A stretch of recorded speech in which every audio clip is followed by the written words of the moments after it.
Watch the South African entrepreneur Vusi Thembekwayo easily answering a difficult entrepreneurial question. Vusi is the founder and CEO of the MyGrowth Fund Venture Partners, who is also an author of 2 books. This particular question, I'm going to bend to ask you. Drink some water because it's serious. Yeah, Vusi, it's a very, very sincere question. And we want a very, very sincere answer. Many heard what you said, and for them, you look like Superman, or you perhaps sound like Superman. But I want to ask you this, Vusi.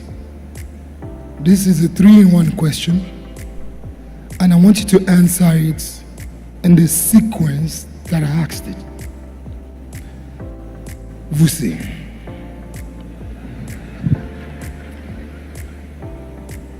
in your entrepreneurial journey, in your business journey, have you cried before? What made you cry? And what wiped your tears away?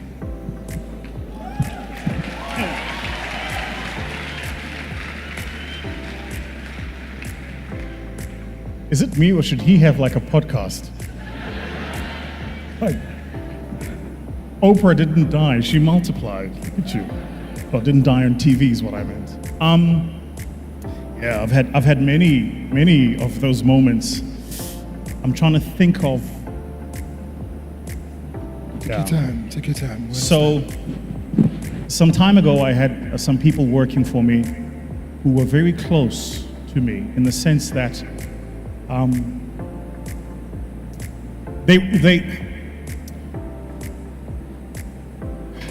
I'm sorry, can I take a segue? For those of us who are believers, you know that in the good book, there is the 72 that Christ sent to open up new territories.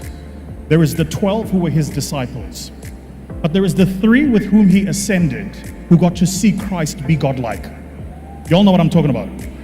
And so when this is my model in how I build my businesses. I have my 72, my 12, and 3. My 72 understand the vision and are strong enough on the vision to go and execute it.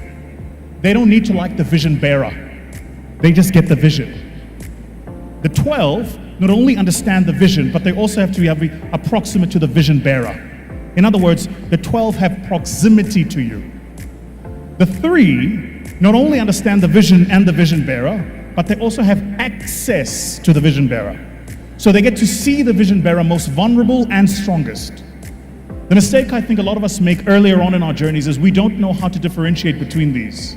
And so you think about people in their line functions. This is my head of finance, head of HR, head of marketing, head of X, Y, and Z, when actually people carry with them a particular spirit.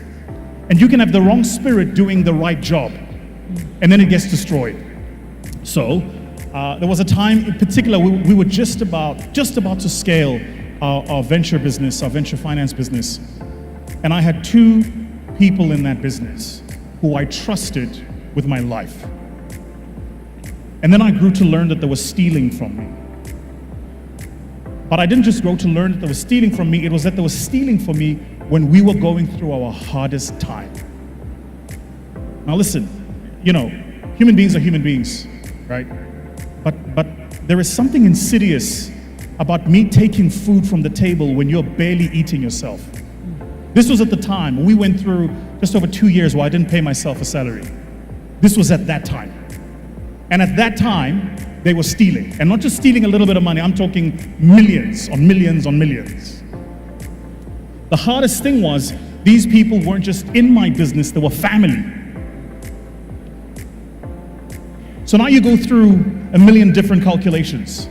Is it me? Is it how I manage this business? Is it how I've managed them? Is it how I've created this environment? Is it and the technical you, the trained you, the Vusi that has an MBA, how do you know somebody has an MBA? They'll tell you. The Vusi that has an MBA is going through, we've got the risk processes and the how did we miss this? But the human being in you is still going, excuse my language, shit.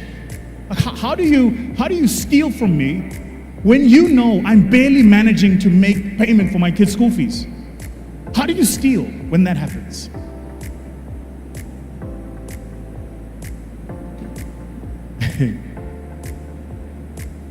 I gave up. I gave up in that business over a period of 2 months, probably about 10 times. And when I say gave up, I mean I gave up. But there was always this voice at the back of my head that said, just go tomorrow and try again. Just tomorrow. So it'd be, this is a very specific incident actually. I remember I had one specific incident. It was a Wednesday afternoon. I was sitting in the office. I was sick and tired of being sick and tired. I'm looking at all this information. I've got my risk people telling me that this is actually a case of fraud. You should be opening a case. Then there's the back of my head that goes, but if I open a case, it carries also many other implications that I've got to explain to family, I've got to explain to partners, I've got to explain. It's a disaster. It's a mess. So if I do it, there is a mess. If I don't do it, I let them get away with the mess. Right? It was a Wednesday afternoon and I just left. It was like 11 o'clock. I left and I remember I went to the gym, then I went home. My trick has always been this: just show up tomorrow.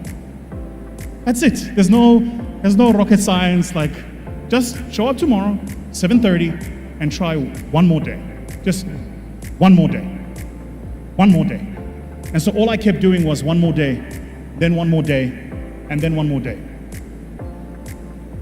There are some of you who followed me here for long enough to know that I've not always professed my belief in my Lord and Savior. It was that time that brought me close to God. Because there is something about how God uses isolation to create elevation. And so when you're isolated from the world, you can hear his voice a bit better. And then you realize God was always talking to you, you just weren't tuned in. Does that make sense? For those of us in the room who are old enough, you remember when I was growing up, the TV had the thing used to turn the dial to get the frequency. I realized at that time God's frequency was always there. Vusi wasn't tuned in. Here's why I wasn't tuned in. Because the magazines were putting me on covers. It's so cool, right? Because you're tuned into that frequency. The magazines were putting me on covers. My garage had a fleet of supercars. Ladies love me. I'm on my cool J. Never mind, I'm Zulu. It's not my fault. But I learned at that time in my season of isolation that if I serve man, I will always be disappointed. I've got to serve something greater. So what wiped my tears was the recognition that I'm not called here to wear a good suit or speak good English or be wealthy. I'm called on for something a lot more intentional than that. And once I plugged into that, that's been my fire. Now the crazy thing, and I will close, is this. The crazy thing is, the more God has elevated me, the more people the enemy has sent after me. The great thing is because I know victory is certain, I don't care what the process looks like. So in fact, I'll say it a different way. I look for the enemy's people to attack me because now I know I'm on the right path. Yeah. Because if they're not attacking me, it means I'm not moving in the right path. In South Africa, we have this bird. I think you guys might have it here. It's called a hadida.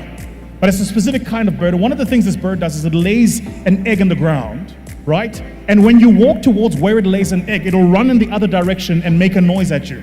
Basically, it'll push you in a different direction to distract you so that you don't move in the direction of where the eggs are. Yeah, faith is exactly like this. When the enemy's making a noise, he's trying to pull you in a different direction. But the wisdom has got to be staying still and going in the direction you were going anyway, because that's where the blessing has been. So yeah, man, look, for me, and you know when you cry, entrepreneurs, we don't just cry tears, ne? We cry everything. You cry tears, then you cry biblical verses, then you cry. Have you ever cried a logo? Like, have you ever cried so much you go and change the logo because you're convinced if you change the logo, stuff's going to be different? Entrepreneurs know what I'm talking about. Like, have you ever cried a website domain? You're like, maybe my domain is wrong. Maybe it must be vusi.ai. This .com is a problem. Because that's what we do, right? So when we cry, what we also do in our crying is we cry in like many different ways. So you start going, what is it? And what I have learned is this: peace be still. Yeah. You're crying and you're in your season because God is using your tears to fertilize your ground. Just stay in it, be still, keep going. You're gonna make it. If you weren't making it, the enemy wouldn't be shouting at you, so you're good, keep going. Ladies and gentlemen, if you think you've heard everything from Vusi, no, you had nothing yet.